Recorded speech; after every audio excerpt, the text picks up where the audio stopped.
তারপরে আপনার সন্তান যখন আস্তে আস্তে বড় হওয়া শুরু হলো, বালেগ হলো, তখন বিয়ের ব্যবস্থা করেন। রাসূলুল্লাহ সাল্লাল্লাহু আলাইহি ওয়াসাল্লাম বলেন, সন্তান যখন বালেগ হয়, বালেগ হওয়ার পরে যদি বাবা বিয়ে না করায়, ওই সন্তান বালেগ হওয়ার পরে যত গুনাহ করবে, বিয়ের সমস্ত যত গুনাহ আছে, এই যে গুনাহ করবে ওই বাবার উপরে উঠতে হবে। এই জন্য সন্তানকে কি করা?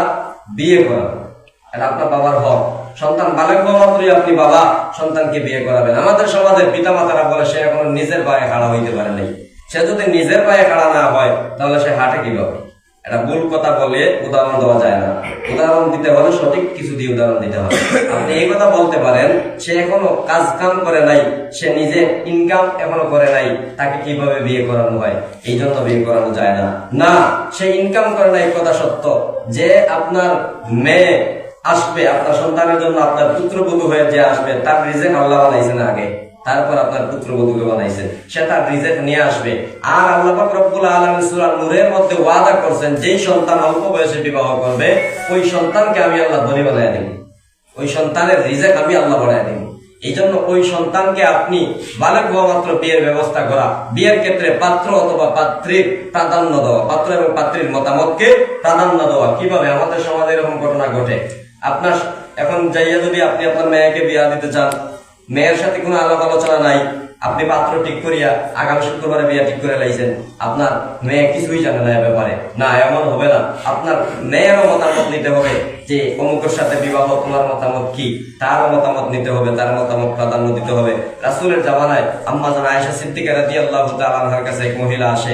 আয়েশা বলল, ইয়া রাসূলুল্লাহ, ইয়া আবু আয়েশা, আমারও তো আমার আব্বাই আমার চাচাতো ভাইয়ের সাথে জোর করে বিয়া দিয়ে দিছে।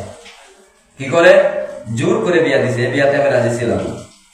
তাহলে আয়েশা সিদ্দিকা বললেন, ঠিক আছে, আল্লাহ রাসূল আসার পরে আপনার এই সমাধান হবে। নবী আসলেন, নবীকে ঘটনা বলার পরে বললেন, যাও তোমার বাবাকে ডাকো। বাবাকে ডাকা হলো। আপনি কেন আপনার মেয়েকে জোর করে বিয়া দিয়ে দিলেন? আপনার মেয়ের কেন আপনি অনুমতি নিলেন না? তখন বাবা বললো, আমি এতটুকু ভাবি নাই। তখন মেয়েকে বললেন, আল্লাহ রাসূল, তুমি কি এই বিয়েতে থাকবা না বিয়ে ভাঙবা?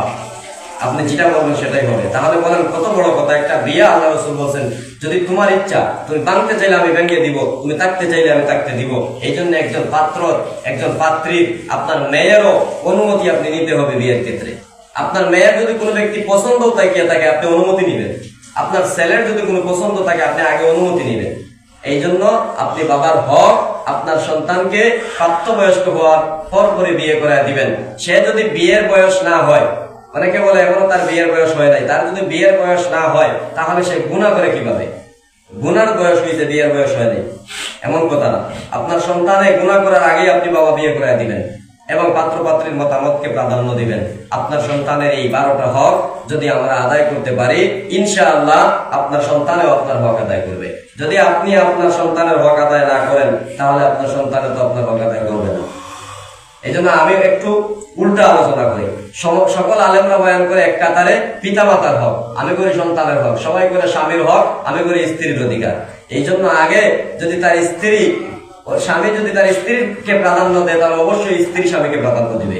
যদি তার বাবা তার সন্তানকে প্রাধান্য দেয়, অবশ্যই সন্তান তার বাবাকে প্রাধান্য দিবে।